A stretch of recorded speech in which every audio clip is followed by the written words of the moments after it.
Hey guys, look, you're in a car with me and we are driving in the rain. I have ridden the motorcycle in the rain before. Not one of my favorite things to do.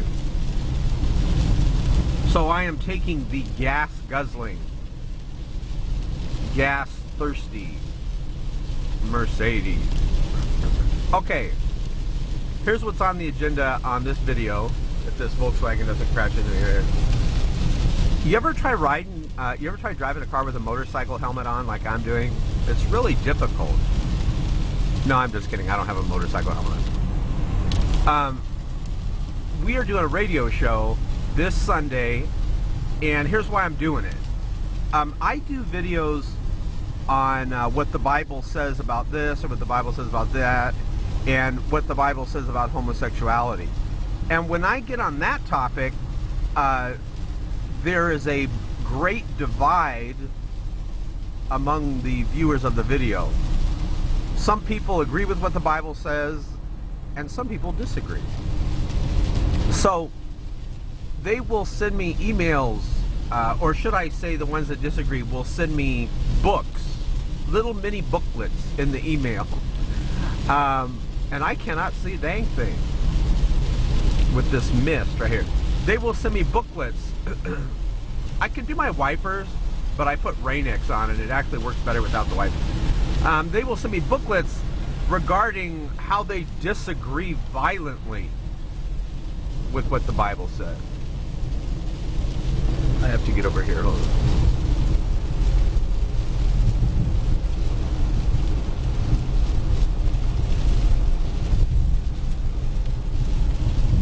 Okay, and I think, you know what, these people would love to call into my radio show. They wouldn't be afraid to do it. They wouldn't be nervous to be put on live radio so they can explain their opinion on homosexuality. They would love it. Don't you guys think? I do too. So what I'm going to do is I'm going to converse with these people that are emailing me, both pro and con, on both sides of the issue, and I'm gonna talk to them live on the radio about this topic. This will not be a boring radio show. Now, at the bottom of this video here, you see a bar going across that says www.shotgunnow.net.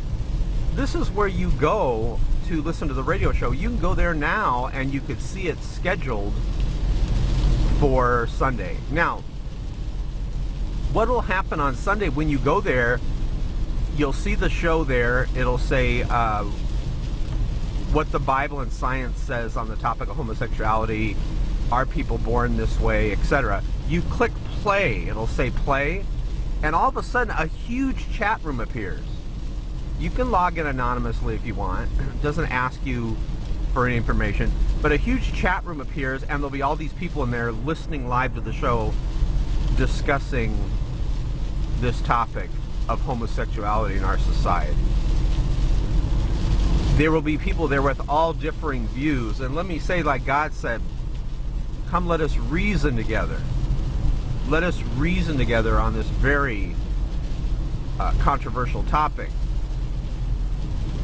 Now, let me tell you what happens on these live radio shows. This is live radio. This is not a video that someone uploaded on YouTube that they could plan out. This is live radio. You never know what's going to happen on live radio. I'm going to tell you some of the things that have happened on live radio, the live radio shows we've done. Number one of our shows, we talked about the secret rituals that they do in witchcraft and Wicca. We exposed the secret rituals, what they did. People doing those secret rituals went ballistic.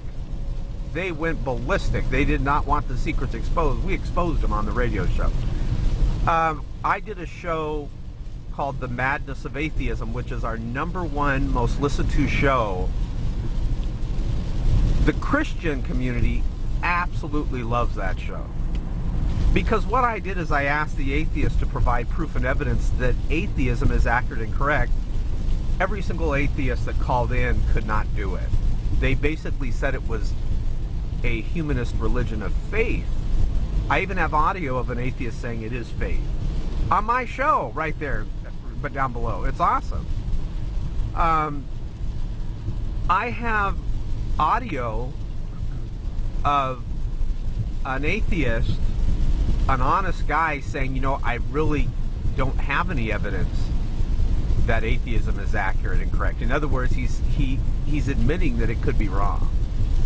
We have audio of atheists saying, you know what, after listening to my radio show and conversing with me, we have audio of them saying that God could exist. Oh yes, ladies and gentlemen. Right there, if you go to shockandhow.net and you click the madness of atheism, we got it there. This is what's awesome about the radio show, and then it's recorded, so you can hear all this.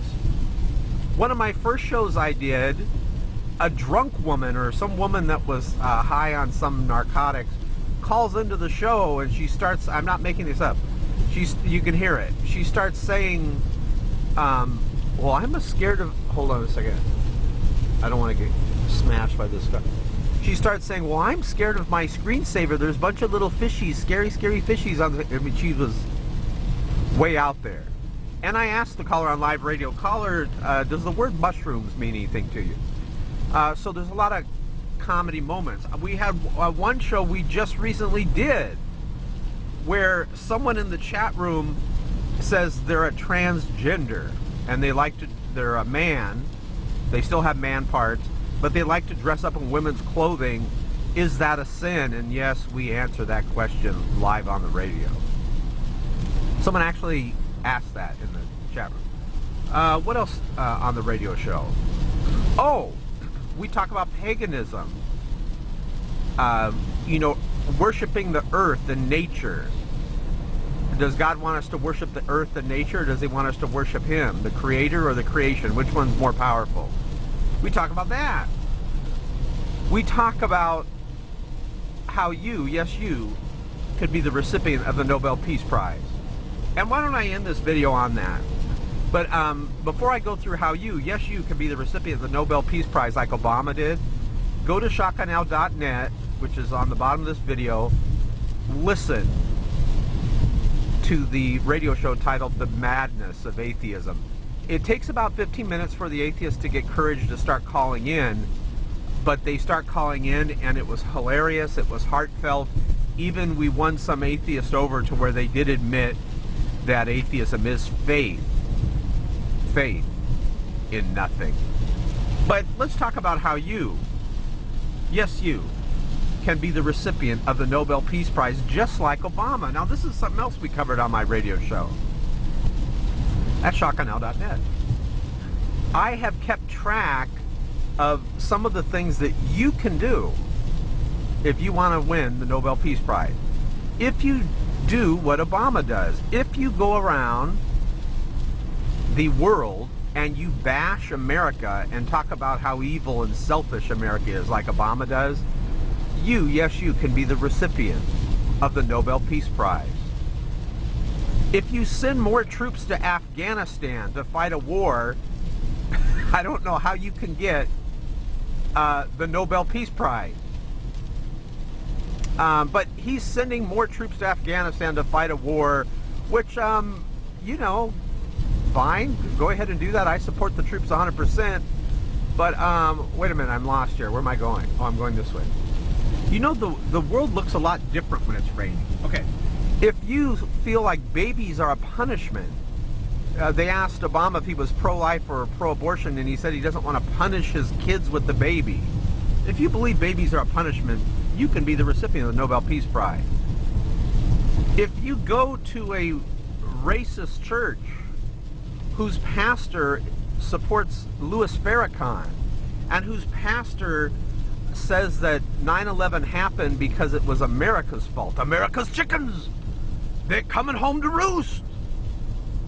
If you go to a church where the pastor hates America, yes, you can be the recipient of the Nobel Peace Prize. See you at shockandhow.net. It will be an awesome show. God bless you guys. Maranatha.